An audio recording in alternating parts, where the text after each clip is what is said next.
Our today's guest is Tony Dovale. Tony is the founder and the CEO of LifeMasters. He is the business soul surgeon and the bulletproof AdaptAgility mindset guy. Tony enables meaningful, swift success with his mind, Grow-Tainment, and swift action with CLEARx focused approach. He is also founder of the International Coaching and Mentoring Institute. Tony Dovale is the founder of CLEARx, consciously constructive, revolutionary workplace high-performance methodology and culture change system. LifeShift Formula, One Personal Mastery Success Ensurance System. The Emotionetics, Energy, Consciousness Healing System. The AdaptAgility Mindset Mastery and Team Optimization Process. Tony is the AdaptAgility Alchemist who installs growth-optimized mindsets, coaching individuals, teams, leaders, and companies to go from good to great to amazing. Tony, hello, welcome, and thank you for being here today with us in this episode. Good afternoon. How are you doing? I'm very fine and glad to have you here and looking forward for this conversation with you. Tony, before we start, please tell us a bit of your background. Where were you before? What you have done so far, and how did you came up with all those great things that it was the reason that we met up and we catch up together. Thank you. So my background starts right back from days of high school and the Navy and the military, where I was involved in extensive sports. While I was in the Navy for 3 years, I also did a lot of surfing. So that's where the surfing metaphor comes from, the research. But right from those days, and then in Boy Scouts, I've been involved in leadership development, people, teams, leadership, and culture. So my passion has always been people and self-development and self-mastery. My brain, as God gave me, is I'm a techie. So COBOL, RPG, mainframe communications. So I'm blessed. I learn kind of instantly. I'm able to assimilate large volumes of information and then find ways to apply it. Mm-hmm. But my real passion is hacking human software. My real passion is people, is unleashing me and unleashing those around me. So I'm not married. I've never had children. Humanity is my children. So for me, that's the power and the passion, is I have an opportunity to be able to share my technical learning and discoveries and explorations and research. And it's been probably 35 years and more than 16 million rand in time and money to get the knowledge, skill, and ability that I have. So I really love the way from the very beginning that we first met, that you are coming from Navy and from the sports, as also my background is from the military, but also from the special forms of scuba diving. So the perspectives on the things that we have to discuss together is quite unique from the point of cognitive diversity. So let me start with the first question. What is the biggest challenge people have in businesses today? So if you have a business, you have people. And if you have people, you have children. And if you have children, as much as we're adults, internally we still have inner child. We've got our beliefs, our values, our identities, our baggage, and all of this stuff we bring with us when we get together. And then you've got cultures and different races and different languages. So that whole mix of everybody getting together and then working, and because you've got home culture and then work culture, and you've got your different religions. So there's so many dynamics. And as a leader, trying to get everybody singing from the same hymn sheet, aiming in the same direction, pulling together is a huge challenge. And then you got COVID and all of these stresses that come and slap you on the side of the head. So being a leader or a manager, just getting people to be present and powerful and unhooking their baggage and unleashing their potential. You know, in the old days, it was a lot easier. Strategies were 20 years or 10 years. Timelines and event horizons were far away. Today, it's now. It's weeks, it's days. I saw ChatGPT, within a week, they had 1 million users. Yeah. I mean, it's the fastest growing software on the planet. And then Microsoft's launched, Google's launched, Adobe's launched, NVIDIA's launched. So, you know, the changes are now daily, not even weekly or monthly anymore. And so the pressure to get people to perform is being increased every day. And it's all the soft skills, the creativity, the human part of the process, because this AI is just encroaching so much onto the people side of business. Most managers aren't ready for this kind of pressure and need to get more out of their people. Why do you believe that the majority of the managers out there are not ready to manage this pressure? And I'm asking from the perspective of your military background. Well, Google's research shows that 9 out of 10 managers are not great managers, number one. I know in our country, so we have a thing called BEE, which is Black Economic Empowerment. And so we are promoting people to a point of incompetence. They are in the role without the skills, experience, mindsets. If you know anything about Eliot Jacques' requisite levels, we're putting a person with a 1 year, 2 year thinking capacity into a 7 to 10 to 15 year need for thinking. So I think globally there's a challenge really in this whole talent development process, and we are squeezing and pushing people up this new equity and DEI and this diversity inclusion. We're now starting to have to balance. In the old days, it was meritocracy. If you were skilled, you had the expertise, you did the job. Today, now there's other pressures and balances and things that you have to consider. And so we're putting people into positions of power, and they just do not have the requisite skills, mindsets, and experience to be able to perform properly. One of my local clients is a government department. They're attorneys and advocates.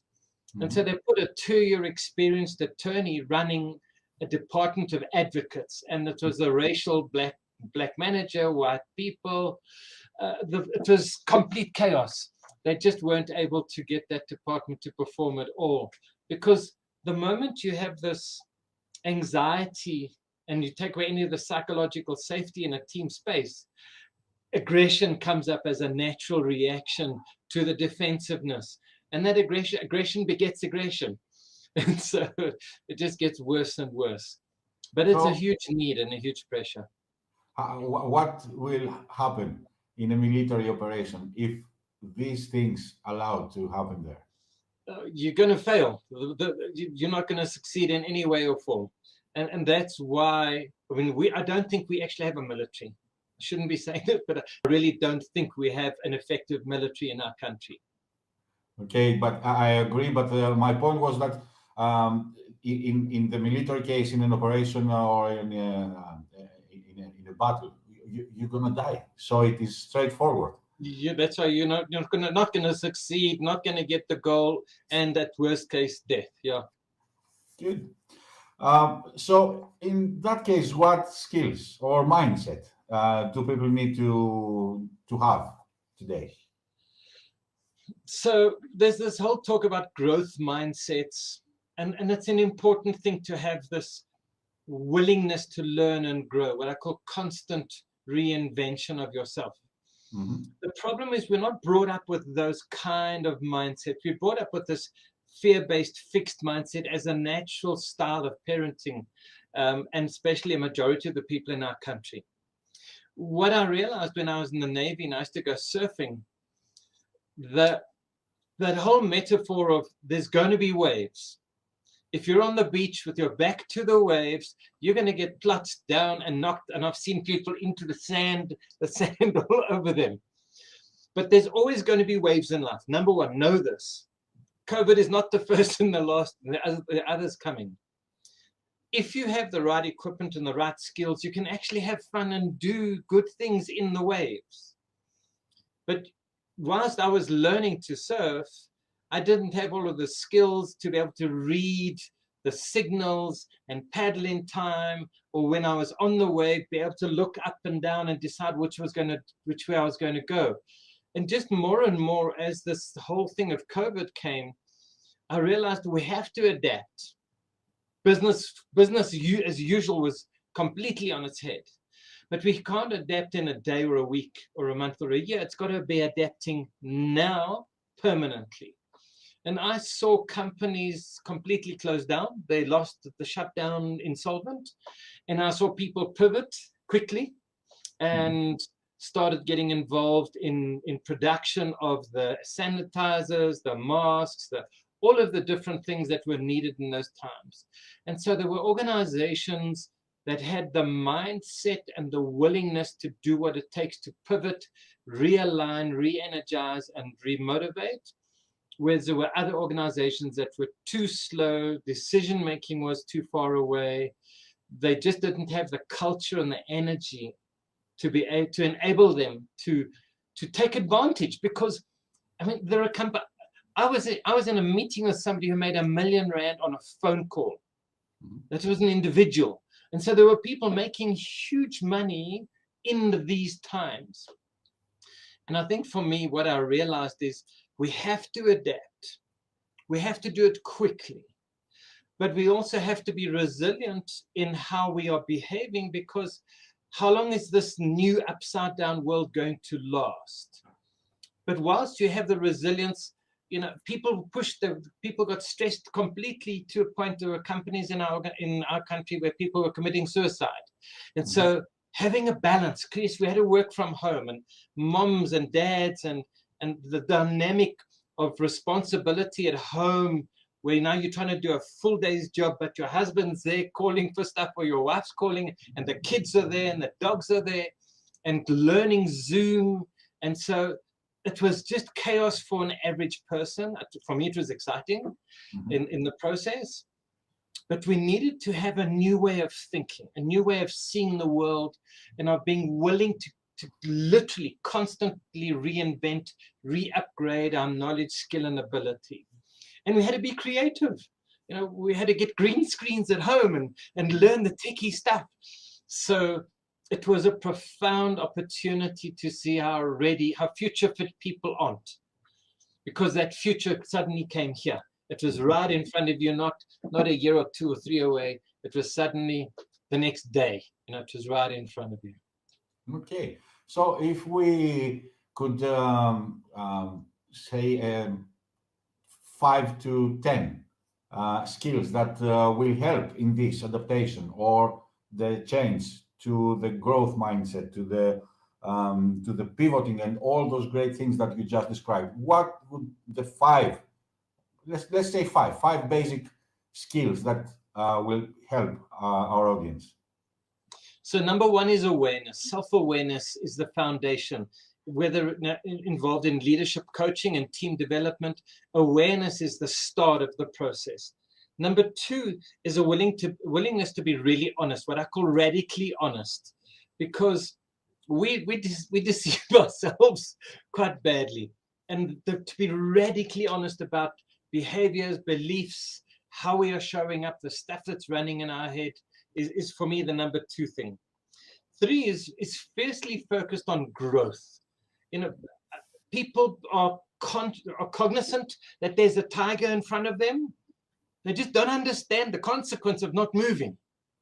And so there's an awareness, but what is the consequence now that I have to do something, and I have to do something fast? So that fierce focus in growing yourself, learning something every day. As I said, I have 4 screens around me. And so for me, I have a work screen, I have a learn screen. I probably do about 100 gigabytes a month on YouTube and Vimeo, learning the whole time. So that growth is something that's got to happen constantly. Number 4 is have a coach. Have an honest mirror or a mentor and a coach that will stretch you, that will hold you accountable, that will hold that mirror up to you, that will get you to be critical in your thinking.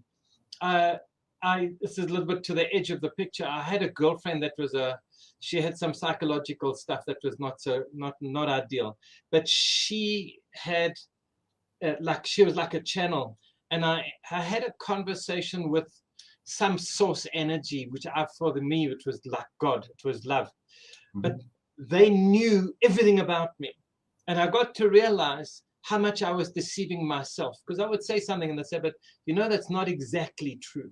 And as much as I'm a Boy Scout and integrity matters and truth and honesty matters, we all have this little deceptive aspect where we don't absolutely look hard in the mirror. And a coach and a mentor is valuable. A coach will fast track you 5 years from where you could be and should be. So, and the fifth one for me, I think you've got to have a mindset that I'm here for the bigger picture. There's got to be a bigger meaning than just money and navel gazing and a new car and new shoes. What is the bigger purpose? What is it that you really, really are about? What is your life going to, if you disappear today, what ripples are out into the city, the country, the world, the universe? I think so many people are just so stressed and just pushing, trying to get through the day-to-day stuff. They're happy being unhappy. If that makes any sense. Absolutely. And so they're not willing to push out of, the worm becomes the cocoon, the pupa in the cocoon. But to get out of that, there's a push. There's a courageousness. There's a seeking for something more than self. And for me, that's the thing, is to have a meaning and a purpose that is big enough that you're happy to dance in the rain, that you don't run away from the storms of life and the challenges of life, because they're going to pass. But you stay there ready for the dance. So amazing. So with all this, we are coming to the next question and to the thing that it is a huge debate, especially after the pandemic. What's the importance of high-performing teams in the workplace? Wow. The game, the bar has been raised. If you look in the old days, high jump was about 4 foot. Today, high jump the bar is 8 foot something. If you look in the old days, a pit stop for the Formula One was 69, 70 seconds in the 50s, 60s. Today, what's a pit stop? It's 1.8 seconds. Come on, yeah. I mean, it's inconceivable that a car can stop, 4 tires change, and go. And so this bar is being constantly raised by good leaders that enable their people performance. The work today is so complex that not one person has the cognitive capacity to be fully effective. There's too many moving parts, and the complexity needs a group of people, a team of people. And so that team needs to be suitably skilled, capable to collaborate, connect, communicate, and work together, be aligned and pull together. I saw a picture of guys trying to push a car, and there were 4 people trying to push a car, and they all 4 pushed at different times. And so the car didn't go anywhere. But when 4 push together, then you can get the car going. And it's the same in the business space of, you might be aiming in the same direction, but are you pulling together in the same sync? Is there a rhythm? Is there a clarity? Do you have each other's back in that process? So the volume is always going to be turned up. The heat is always going to be turned up. There's going to be competitive pressure to do more with less. Technology is going to enable us to do. I wrote a book. I was packed away. But one of my clients, I'm doing a strategy session tomorrow, a high-performance teams and strategy session, a revolutionary workplace. And she saw my book up on my green screen background when I was doing my interview for the pre-event interview. And she said, is that book available? And it was my AdaptAgility book. And I said, it's not available right now. She said, oh, sheepers. I was doing interviews of the 7 executives for the day. I wrote using ChatGPT. I wrote the book. I spent the next few days doing layout and I printed 13 copies today, which I'm willing to give you guys a free download of the PDF that I did. But the tools are now, my first book took me 27 years. Come on. The next one took 5 days. Yeah. You know, so this exponential pressure and opportunity is there. And so you need, in a high performance team, everybody needs to be to a similar standard. When I played, like high level hockey, international or South African level hockey, if you're country level or A team level, to have an F team player, it just messes the rhythm of the whole team. And so everybody in a team needs to be capable, credible, competent, and have the capacity to be able to perform at their best. Everybody wants to go faster. Just all you've got to do is look at racing cars, look at any of the sports. Business is push, push, push, make more, do more, be more, have more. You came up with a very critical thing that I'm nowadays I'm discussing it with more and more C-suite professionals, managers, and stuff like that. We are talking for high-performing teams that everybody needs to perform on the same level. On the same time, we are also spending times reading and resources to the inclusivity. So what is going on when there is a team member that is not as much as capable as the rest of the team? What do we do with him or her that he needs a more slow pace? So here's the challenge. If you have an A team full of high performance players who are going to play for the international championships, you cannot put an F team player. As much as you want to put a balance and try, you've got to put your best team forward. Mm-hmm. So you've got to create opportunities back in the workplace for mentoring and stewardship and growth and development and testing. But it's like if you were going to do a full-on military operation, you're going to use your Green Berets or your SWAT guys. You're not going to use a newbie. You've got to grow them, train them, and accelerate that process. All the new Gen X's and Gen Z's, I was reading some research, they're willing to earn less as long as there's opportunities constant for growth and learning. And I think the research also shows that executives realize now training is critical. We have to fast track our people in specific soft skills.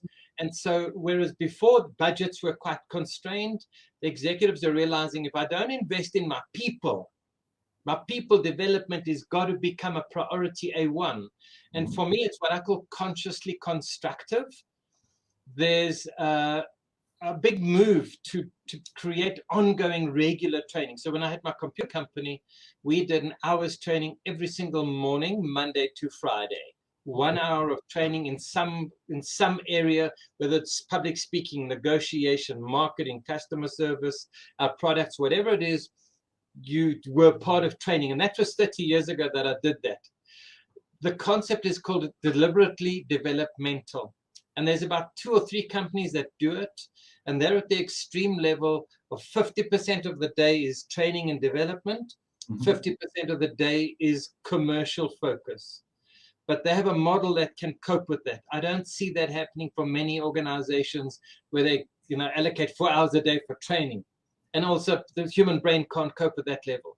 But every single day, consciously constructive, regular, 45 minutes every morning, some kind of nibble knowledge, whether it's on your phone, on a pad, in small groups, this nibble knowledge, growing people up, giving them tests, giving them opportunity. And it's a huge challenge for managers trying to be inclusive, because if I'm playing at a provincial level or professional level, there's a certain expectation I have of what's happening, how we're going to compete with the opposing teams. And business is about competition. It's, if I don't make the sale and you make the sale, why? Where was what made you better than us? Was it customer service? Was it what part of the process was it? So we need to have channels. I've always had, when I had my radio station, we had a DJ, presenter. They had 2 understudies, and that understudy studied with them for a year. So I had a guy come in, Sunny Boy. I was at the Central City Shopping Center. I needed help. Where do you find help on a Saturday morning just hanging around a shopping center? And I found this little black dude there. His name was Sunshine. He wasn't the cleanest, but you know what? I was desperate. So we handed out leaflets for the day. And I said to him, Sonny, what do you want to do? He said, I'd love to be involved in a radio. So I said, come. We took him to the radio station. He started just packing away CDs. And then he started getting the CDs. And then he started learning the thing. He eventually ended up having his own radio show in 18 months. And today he runs one of the other studios. But he started as an apprentice to one of the presenters. And he learned incrementally, step by step. He learned the technical, he learned the theory, but together he was in. You want to learn to swim, you got to be in the water. You can learn all the theory, you know, you're diving, you know, you've got important theory, but the way you do it, you get in the water. And so you've got to find ways to put the people in similar situations, but that are not going to be detrimental to your organization if they do make a mess up. And it's a big challenge. We have 55 million people that we're trying to get, you know, be involved in business. And that's why we have the BEE. And we see it. We see service levels at times. We have now had no water for 2 days. We have electricity down. We have electricity down 2 or 3 or 4 times a day for 2 hours, because we don't have the full competency in our governmental organizations. The skills available, but they're the wrong color. So the organizations, they are forcing this inclusiveness, but there's a consequence when you overdo it. So this reminds me the things with the organization that has to do with the profits. So there is no time for training and growing because profit is that matters. So what would you suggest? Because definitely a company needs profits, but at the same time they need to grow and to make their employees to succeed. I think, and it's important as a shift in consciousness from COVID. I always talk about people, planet, and profit. If you're only hunting for profit, you're what I call as a greeder. Okay. So there are real leaders who build their organization, they build their people, and they build their people up to be better for when they leave the organization. It's not just for their own organization. So, you know, they're people builders. Leaders build more leaders. If your only KPI or metric is profit, you're a greeder and you're a dinosaur, because that level of consciousness is gone. Customers are supporting organizations. There's a lot more transparency in how organizations are showing up and what they're doing for their staff. And people are voting with their wallet.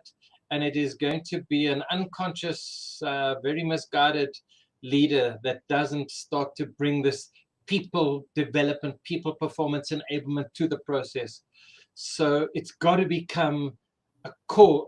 50 years ago, I was saying that people will be on the balance sheet.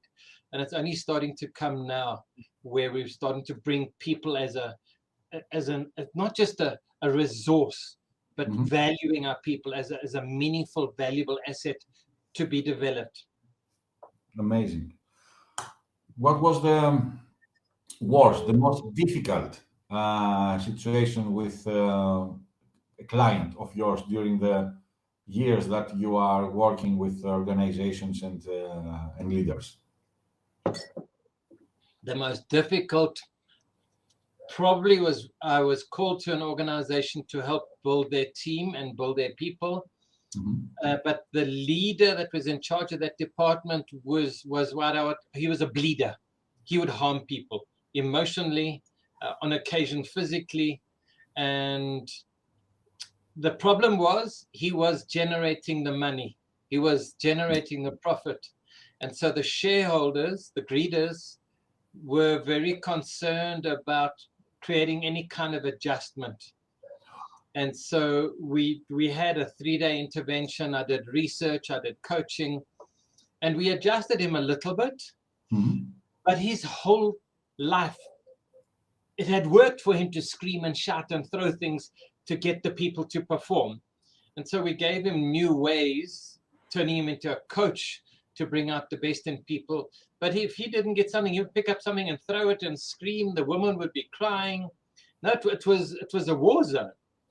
But because he was performing so well and delivered so well, he was like a holy cow. And I had to find a very sensitive way around him to say, excuse me, sir, but you're harming people. Yes, you're making money, but money is not the score here. You actually are harming humans. You're destroying self-worth, self-esteem, self-confidence. You're destroying families, single moms that, they got their kids at home. And fortunately, he did adjust a little bit, not as much as I would have liked for a full balance of head and heart, but he was a little bit better once we gave him new tools. But he had to have the new tools and the new consciousness. Okay. What about the best case that ever happened to you? Wow, I have lots. For me, the excitement is when I have a client that wants to do the full process of my revolutionary workplace. It's open heart surgery. It's what I call corporate soul surgery. It's emotional, it's mental, it's physical. It's a process that I've refined over 35 years because my background is involved quite deeply in healing, in NLP, hypnotherapy, counseling. So I'm a healer at my root, at my core, I'm a healer. Okay. But you can't really go into an organization and say, let's heal your heart. I've had companies tell me that you can't use that word love. It's like the lady said, you can't use the word love because you'll lose all the credibility and respect from our directors. And this was an accounting firm, one of the largest accounting firms in our country. And so I talk about, do you love what you do? Do you love where you do it? Do you love who you do it with? Do you love yourself? Do you love those around you? Because if you don't love what you're doing, it's a toxic space. How do you expect a person to bring their best if they're not in love with what's happening and the meaning? And so I've had a few clients that have just said, take us. We're willing, we trust you. We know you're safe. We read your testimonials. We know the kind of impact you've had. And so we're going to trust you from the beginning. And I've had people that hated each other. For 8 years, they didn't speak a word. The team was divided on two managers, had this feud of non-speak, not even non-speak, hate. And on the second day, the woman came to me. She said, I'm going to do something I vowed I would never do. And I'm going to forgive this other woman. And she went to her and she said, look, I'm sorry. I apologize. Please forgive me. I love you. I'm going to start again. And that's, I joke about it, but it's what we do. We turn hate into love. We turn fear into peace. Our process is profound. It's not stuff you read in a book, but it's a recipe that I've refined. I feel like a dad. I'm proud. I'm just so proud of how the people show up. We actually, I don't have a bag in front of me, but on the workshop, we give people baggage, their baggage. I have a psychological process that shows you what you're hiding in your mask. Okay. I think only maybe 2 people in my life have got to a point of said to me, I'm not doing this, thank you, bye. And that's out of thousands and thousands of people who have come to me and said, 15 years later, that what you did with us was the best we've ever had in our lives. Oh, wow. So for me, when I see my clients afterwards and they come running for a hug, it's like, yes, please. We did good. We did good work. That's awesome. That's awesome. Okay, let's talk a bit about your program, what you are doing, who is it for, and what is happening during the period that someone will decide to work with you. So I have 2 aspects of my process. In 1993, when I had the radio station, 93, 94, I finally got involved in deep dive personal transformation, real, what I would probably put on the edge of radical, deep dive, full-on confrontational, full personal transformation. And I loved the work because I got me back. I would have paid 100,000 Rand for what I got back from me. So I had all the technical NLP, timeline therapy, hypno, but I didn't have this recipe of this transformation, which I learned from a local facilitator that was really, really powerful. And I loved the work, and I used to do it for personal development weekends with my Phoenix and Dragon Slayers from my Life Masters workshops. But I really saw that there was a need in business to bring love and peace back to the organizational space. But we couldn't do that level of deep dive, because it's fully unhook all your baggage. And so I created a recipe, and it's called Real. I have three levels in the business. It's Real, Fearless, and Bulletproof are the three levels of the team development.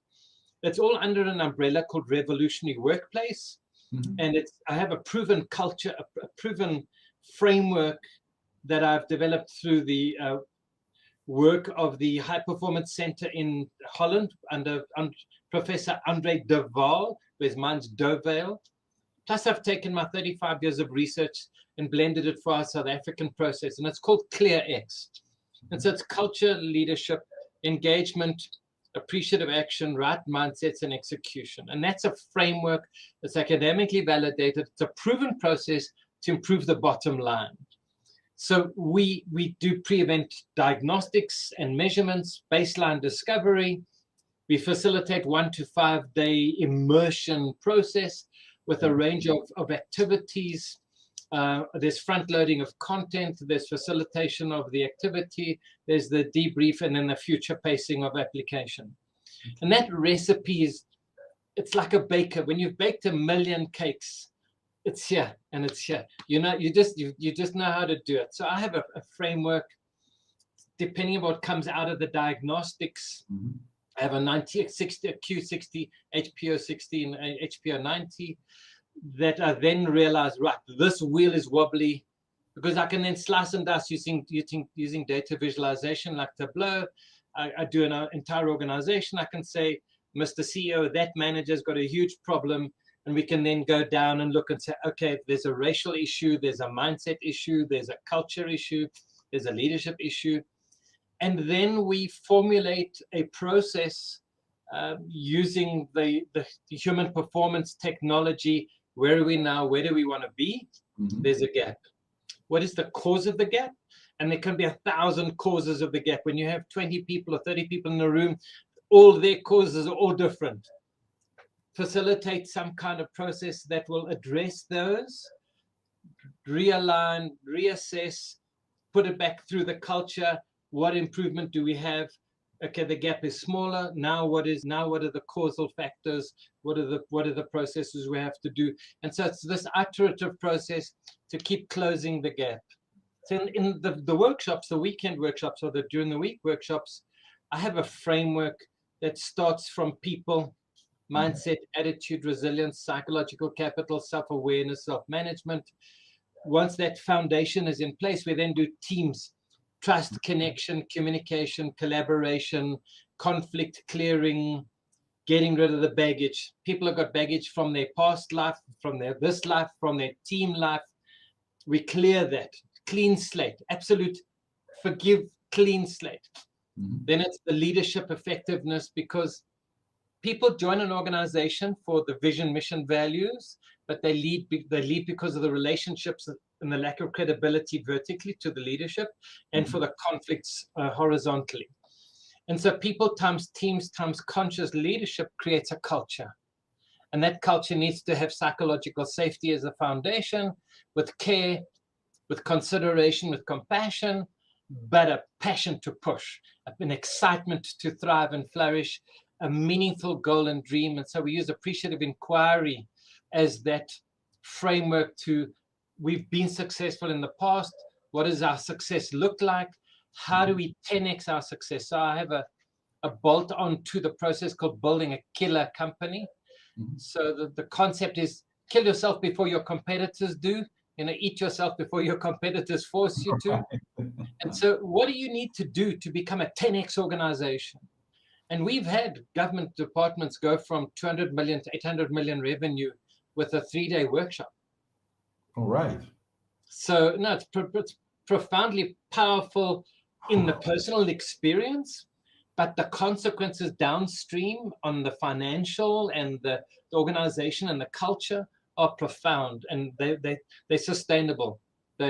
my research shows the one organization I went back 12 years later, and the guy said, what you did with us was the best we've ever done. It went the deepest, and it's lasted the longest because we still use the concepts and the philosophies today, 12 years later. Amazing, amazing. So, and where are you located? I mean, are you conducting these programs to your territory, or you are also working globally? So I'm in Johannesburg, South Africa, and I work across the country quite regularly. We do in Africa. I'm going to Sierra Leone soon. We've done Nigeria, Zimbabwe, Zambia, Malawi, on the left, Namibia. I've done some work in the States, been in London, done some stuff over in Europe. So most of my new work has been mostly locally here and in Africa in the last 10 years. But we're starting to get inquiries from further and further out, because the people are realizing this is not your normal team building per se. It's creating a revolutionary workplace. In fact, this is the manual for my revolutionary workplace process. So it's a substantial body of work. Well, it's 16 million rand in time and money here, but it's not just stuff you can read in a book. It is a process that you must experience to go through it. And there's a very often, because I have a facilitator that I've been training for 12 years that works with me. And then we have 2 or 3 other support facilitators that work with us. But at this moment in time, we're probably going to open it up to a global network of global coaches to come and learn the process and become an agent of coach of the revolutionary workplace. But very often my facilitator says, where is it? Because there's this subtle shift that suddenly the energy and the dynamic in the room changes. And it's an energetic thing. But it's because we create a context, a safe context, a very, very safe context. It's confidential. People sign confidentiality, public confidentiality. We have stuff on the walls. There's second-degree learning all around the walls. It's a refinement and constantly improving. How do we tweak? How do we optimize? So as much as I'm there to tweak their Ferrari and get them to go better, we're doing our own process as well. I think what makes it also valuable is this is my purpose, my passion. I would do it for nothing.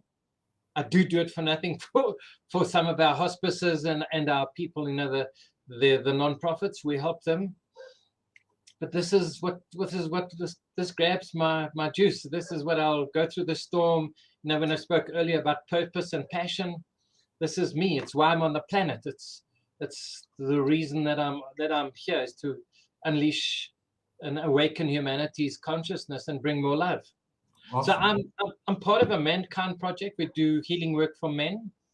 As part of that initiation process, we do a visioning. You go across the river and you meet your guides and you come back with what is your mission or your vision. And so here's mine.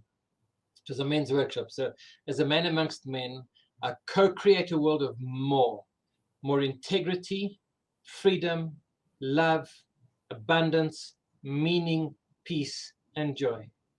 So I think that's what's missing in the world. And I do that by providing coaching, training, talks, workshops, and support for those who are ready. Because there's some people that are so asleep, you're just not going to wake them up.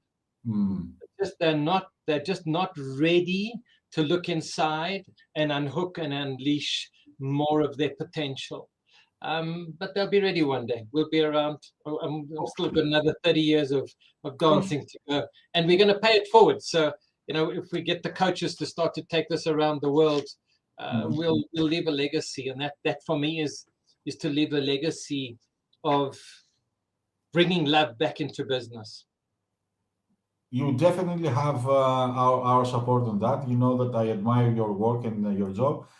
So where people that are interested on all those interesting things that you are doing down to Africa, where can find you? Where can they read more about you? Where can they come in contact with you? So my website domain is LifeMasters, LifeMasters.co.za. You can do a search online for Tony Dovale. You'll find me. I'm very visible on YouTube and generally out there. I've made a special page for your listeners to give them a free copy of my AdaptAgility book, so they can download a PDF. It will be lifemasters.co.za/book AdaptAgility. So I can send you the link that you can include to the process, and that's my gift to your people out there. All I ask is that they pay it forward. There's, for me, the concept of pay it forward is a profound process, and I think we could impact humanity on a level if we just started to engage in paying it forward in meaningful ways.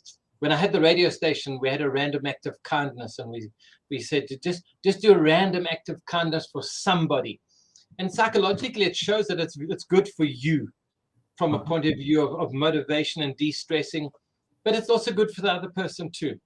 So as my random act of kindness, I'd like to give your guys a copy of the PDF, but I'm available to do Zooms and Teams. I've done quite a lot of stuff around the world during COVID. I did quite a lot of volunteering for organizations because times were tough. People were committing suicide. They were alone. And as leaders now, please be aware, there's still high levels of burnout, stress, and duress. Just because we're back into the business, people haven't had a chance to come into the pits, because now it's like push harder, get back up to speed again. And so in all of my research, the burnout levels are still substantial. So teaching people to be resilient, teaching them the adaptability skills, allowing them to re-energize. Because without energy, you can have great dreams, but you're not going anywhere. So, and that's why our process is so powerful, because we reclaim the energy that you're losing into your past, into your anger, into your hurt, into your blame and shame. We give you that energy back. I've had people heal, stop tablets, don't need glasses. Profound stuff has happened in our workshops. So I'm blessed. I'm blessed beyond blessed. Thank you so much, both for your contribution to our podcast, definitely for your kind offer. Ladies and gentlemen, that was Tony Dovale. All the links and the information about him down to the description. Tony, thank you very, very much for accepting, first of all, the invitation to contribute in this podcast and for being here today. Spiros, thank you for all of the work that you're doing and spreading the love and the light and the commitment and the time and effort that you guys put in.